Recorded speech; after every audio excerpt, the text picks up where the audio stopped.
So I actually recorded a full, very emotional version of my review of the entire Avatar series and The Legend of Korra and how it ended. And I just looked at it, and it's over 20 minutes long, which is more than an episode. So I might upload that if people want me to, but seeing as I normally get like 50 views on these videos, for now I just want to keep it short, sweet, and what I thought of that ending, because gosh, that ending means so much to me, and I just really, really want to talk about it. Okay, so I'm huge. These past 2 seasons of Legend of Korra, God, I have loved. But one thing I've really, really admired that they have done is positive female friendships. Because, gosh, you don't see that a lot in gender-neutral media. You know, you don't see just everyone's like, well, if it's not love, it doesn't mean anything. You know, everything has to be in ships. And don't get me wrong, I'm a shipper. But people seem to forget that you can have a platonic bond that's just as strong, if not stronger, than a romantic one. You can love a platonic friend with all your heart and have a very deep emotional connection to a platonic friend. And not a lot of people like to show that. Not a lot of people like to address that. And so I think this ending, or Korra and Asami's relationship as a whole, but particularly this ending, is so very important. And, I was afraid when, you know, it started to end with the wedding. I'm like, and Korra's out, and she has the talk with Tenzin, and I'm like, Mako's gonna come next, and they're gonna, you know, it's gonna end the same. It's gonna be an homage to The Last Airbender, which there was an homage in there, but, it's gonna end the same way with them getting back together. And, you know, I wouldn't have hated it, but I was like, you know, I'm just, whatever. But then Mako doesn't come. It's Asami that comes. And I'm like, what?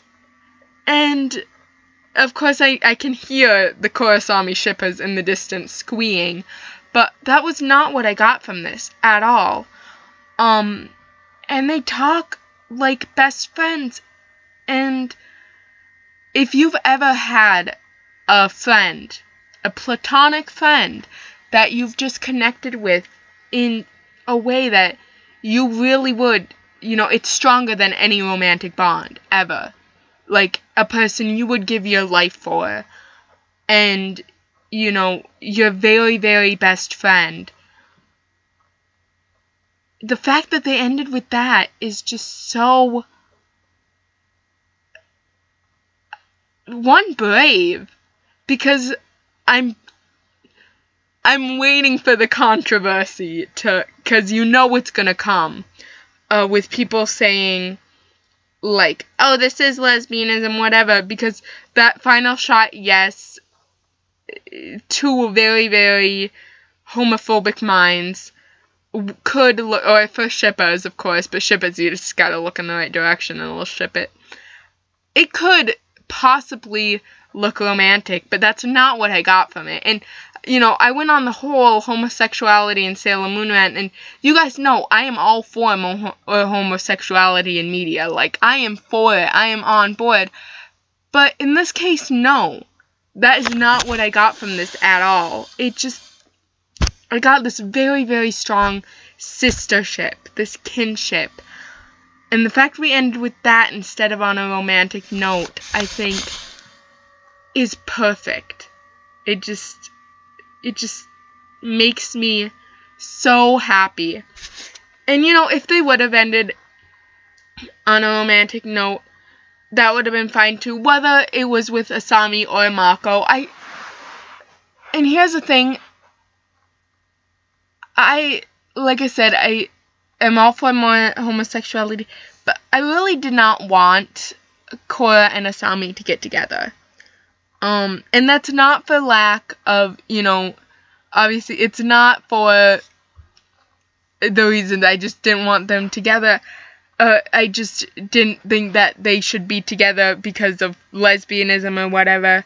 I just do really think that platonic bond was so important to show, and I think it would have been fine if they would have put them together. It would have been very, very brave, and I would have applauded them, but, it would have made a lot more sense why Nick kicked it off the station, too, I suppose. But, I did just really want that friendship, and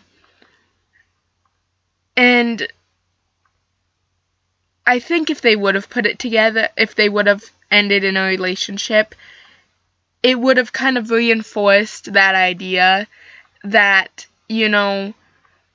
everything has to end with a relationship, and it doesn't. I really don't think everything has to end with a relationship. And I just realized how rambly this is getting. And like I said, 20 minutes before, it's over 6 minutes now. So I'm going to really leave it with that because nothing I say at this point can really make what I thought of this finale any better or worse, because I just loved it, and I'm just so, thank you so much, Mike and Brian. I cannot thank you enough for this 10-year-long journey that you have taken us on, and we had for the series Avatar ending in the relationship the way it was the perfect ending.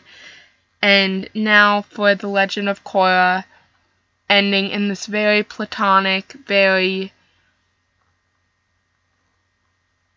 fitting end. Thank you, because it was fantastic. Peace out, bro.